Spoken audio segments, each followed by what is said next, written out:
Um, welcome, everybody. I woke up or was half asleep in the middle of the night, and I was working on what I wanted to say or have us talk about this morning. And what came to me is that I'm really trying to develop a model for dealing with conflict. And then I thought, I can't do that. Who am I to do that? Here we're swimming in conflict. There's such incredible conflict all around us and in us and between us um, in our world, in our communities, in our families, inside us, in our partnerships. And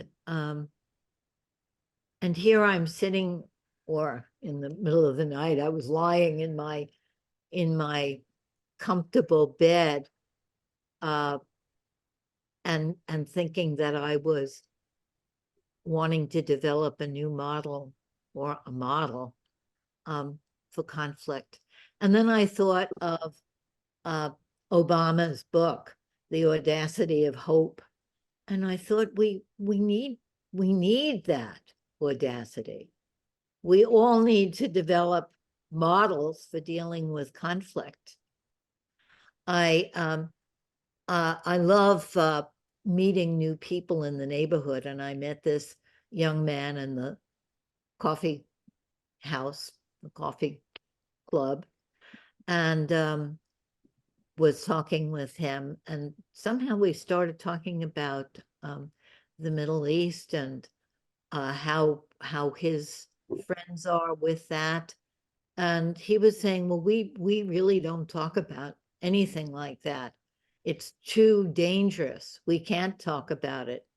And as we spoke, he was sharing how it was a relief to talk to me, this this stranger who isn't in his world, but that within his world, people just have given up talking about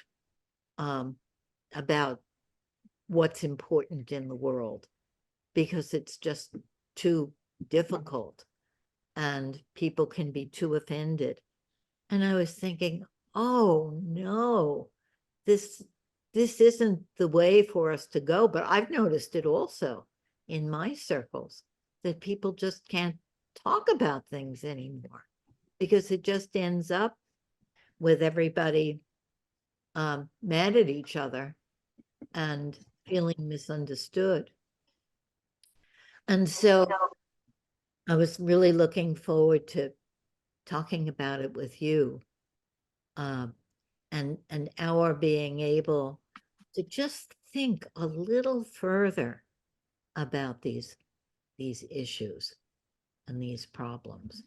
And when I'm talking about conflict, I'm talking about loads of things all at once. And we may say that's silly to talk about war, and to talk about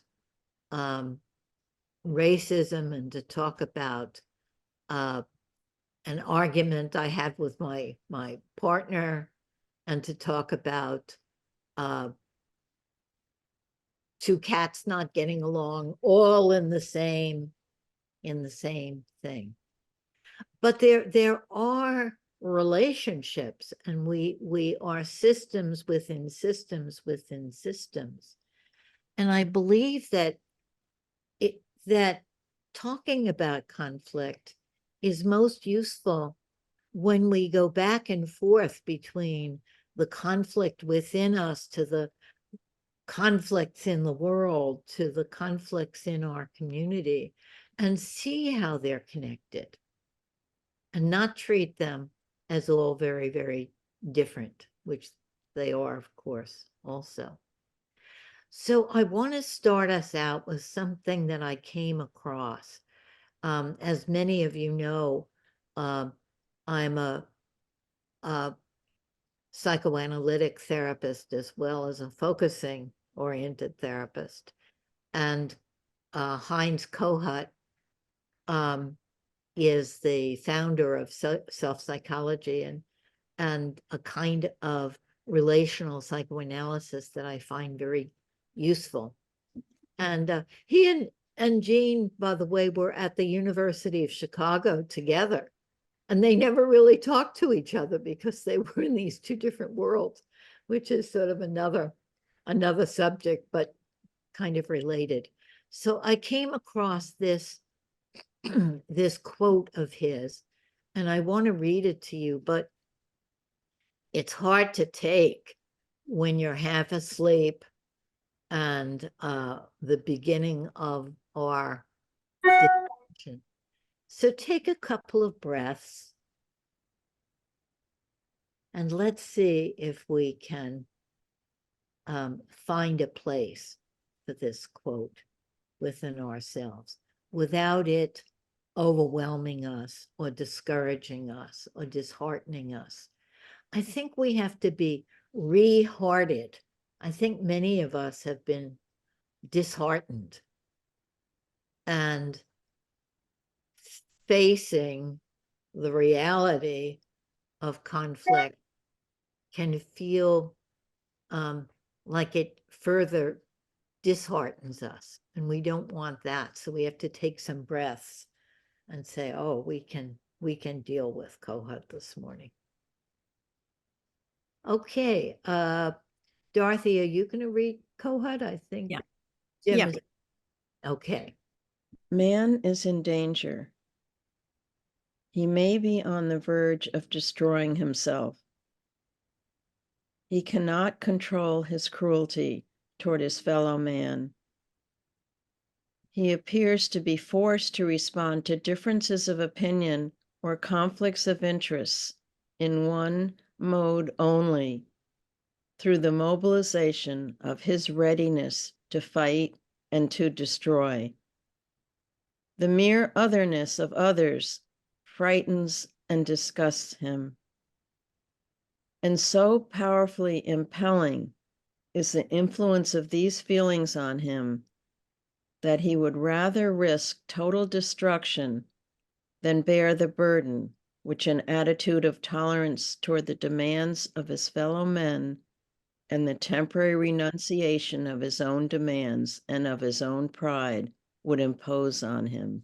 Let's just have a couple of brief responses of just what that feels like in you,